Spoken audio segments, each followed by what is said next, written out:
We're heading to the Nadam. The Nadam is this long summer festival that goes on for a few days. Basically, it looks like we're approaching something like Glastonbury. There are tents, there are cars, and we're just arriving now. Town and village has a Nadam festival. They're a bit like an English summer fete. I'm hoping we'll see some local men in their pants. Oh, yeah. Oh, my word. Look at the size of these bloods. He looks massive. Do they have different weights? Like, or is it anyone goes? Anyone can go. So any size against any size or weight? So the technique with this then is just to kind of keep moving and wait for that moment, and then you have to be fast and strong. Oh, he's going down! Oh! Is that it? It's over. Strangely poetic. You've got all these big bruisers mostly, although there were some little ones and older ones in the mix as well. And just the way they move, and when they're praying up to the sky and gracefully doing all their swoops, and then they do the really entertaining. Having watched this for a while, Matt becomes desperate to join in. Who wouldn't? What does he think of Matt as a potential opponent?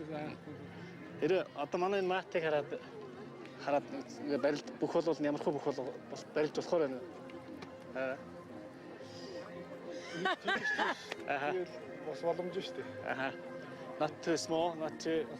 Yeah. Okay. Yeah, so, yeah. Potential, possibly. Potential, possibly, yeah. Okay, well, will you teach me a few moves?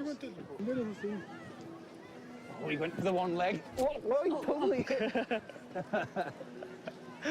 Oh, he smacked me on the nose. He smacked me on the nose. Oh, no! Oh, no, we've got to... Take a small break. Oh, yeah. Just take a... Yeah, I think... Put your head back. Put your head back. Put your head back. It's cool. It's cool. I've got to wrestle this guy in a minute. This is just the training. I know. Well, I'm a bit worried. I'm very worried. Oh, don't worry. Yeah. Don't worry, it'll be fine. He hasn't seen my moves yet. No. Defeated Mongolian wrestling champion, the Falcon. In the red corner, we have the British challenger, Matt the Challenge Baikel.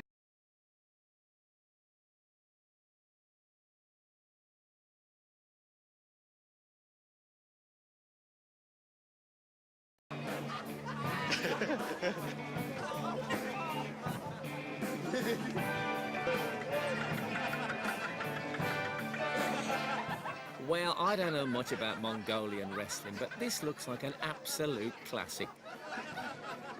But the Falcon is not going to be beaten, and he's far too decent a chap to dish out any more damage.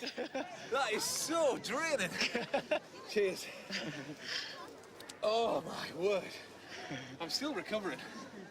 He's all right, but cool as a cucumber. Oh. Feeling a little tender around the nasal region and in the cheeks. But I can still breathe through my nose, so it's still working. It was like watching Genghis Khan playing with his toddler.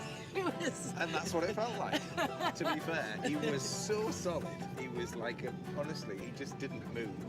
You did it. I mean, you can say now you've had your nose broken by a Mongolian champion. Yeah.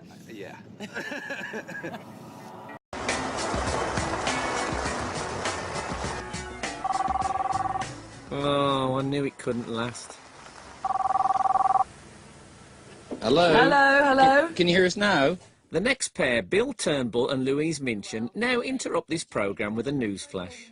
Julia, there's a little bit of a problem. Right, what's the problem? Well, you know, we've been waiting for the visas to get into China. Because we were going to meet there, and they still haven't come through. And there's no indication just now that they're going to come through at all. So no China? Well, we think possibly we might have to meet you somewhere else. All right, I'll pass you over to Matt, and you can describe where you think we might meet if it's not going to be there. Yeah, exactly. Here he is. No China, we'll have to meet somewhere else. Hello? Oh dear. Hi Matt, how are you? Hello, Bill. What's going on? No China? Well, we haven't got the visas yet, and we're still trying, but it's looking very doubtful. Okay. We're going to have to meet you somewhere else. Our next destination is Ulaanbaatar in Mongolia, so I don't know if that's any good for you guys. We'll meet you in Mongolia. Yeah, okay. Great. Oh no, turn bull in a china shock. So, Matt and Julia's journey is cut short. They head to the capital, Ulaanbaatar, where they'll be met by Bill and Louise tomorrow. We made it. I can't believe it, actually. I haven't quite got it in my head that this is our final stop, because I had another leg in us, you know, I had it... Yeah, to get down into China. Yeah, I was sort of worked up for... And now it's like... Oh. Ulaanbaatar is a modern city, but there's plenty of evidence of its favourite warlord, Genghis Khan. Not that Matt needs reminding of the Mongolian fighting spirit. Just sneezed.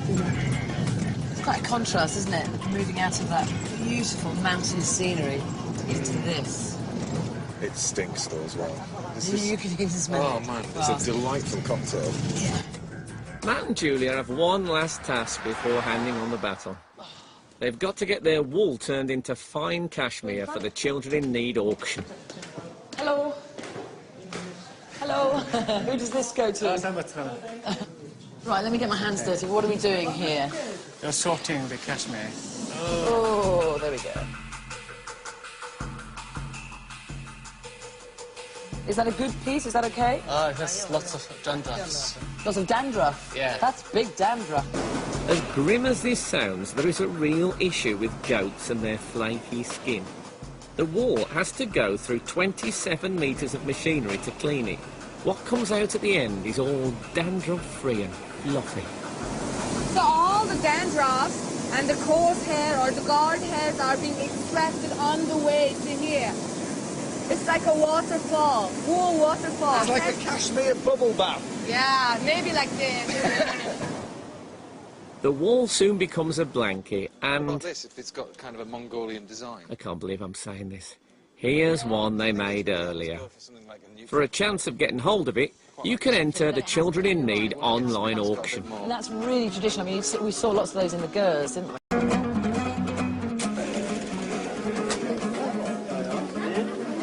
Bill and Louise have arrived in Mongolia. The fact they have no visas to get into China will add thousands of miles onto their journey. So they're pretty keen to get going. Louise, hello. Hi, Matt. Hiya, how are you? You all right?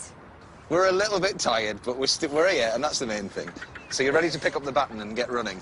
Yeah, we're ready. Listen, I'm going to pass you to Bill so that he can talk to you. Okay, cool. Hi, Matt. Are you all right? Yeah, fine, thanks. Right, now we were thinking there's a big statue of Genghis Khan. So we think that would be a good spot. Big statue of Genghis Khan. Huge. Yeah, it's apparently massive. They say you can't miss it.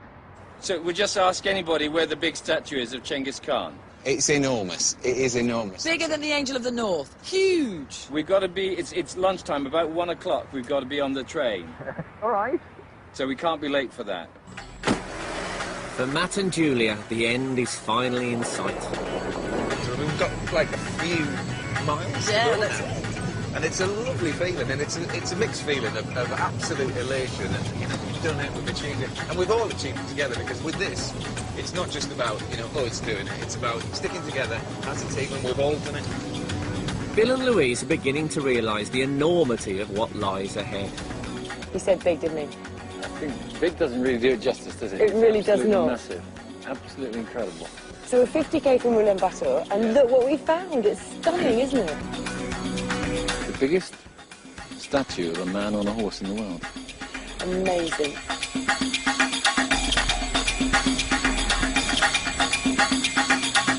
We haven't got much time. What time doesn't everyone be here? No time for us to catch the train. No. Jules, I can see the finish line. Yeah! There it is. Look. It is massive. Hey guys! Come on!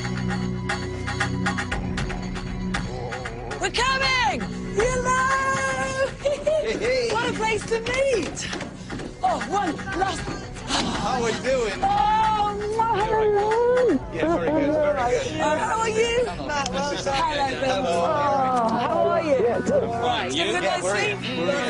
We're in good spirits. So, You've got a gift here. Oh yes, this is it. This is a pot noodle. It will be a lifesaver. I'm not kidding. Honestly, meal for two. That is what you're going to eat. And this bag. Yeah, this and is the carpet bag. Yeah. That, you'll need that. You'll need that. This. Genghis Khan vodka. Absolutely. And wet wipes, Lou. I've got wet wipes. Yeah, you'll need wet wipes because wet wipes is the only way to shower. You're really selling this really well, you guys. Thank you. All right, we better go. Oh, bye. See you later. Oh, good luck. And relax. If you fancy getting your hands on Matt and Julia's souvenirs, the wrestling hat, Jules Verne's book, those Russian toys, and soon our juicy 80 Days journal, go to the Pudsey website and bid in the online auction. And remember, it's all for BBC Children in Need. Are we going to get home? Obvious.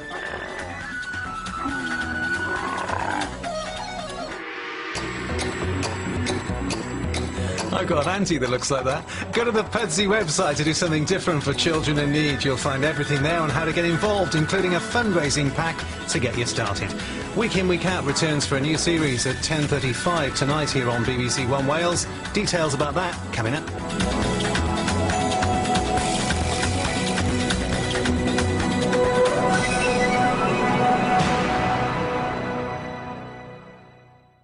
Careful, you know, I've got a little story about homebrew. Go on. Okay, I was on the Trans-Siberian Express, right, around the world in 80 days. And the bloke in the next carriage invited me through and said, have a little drink of this. So I had a couple of them. I don't know what was in it, right? It was unbelievable. So I needed some air. So the next station, I got off, and I'm standing there, right, with no phone, no wallet. And I'm walking around, and the train leaves the station. What did you do? And I'm stood in the middle of Siberia. Well, I ran after the train, Indiana Jones style, jumped on the train, and, well, unbelievable. But there we go. So you've got to be so careful. It's not like you. It's not like you. No, it's not. To be Anyway. stranded in Siberia because of vodka. That's it. No. Anyway, right.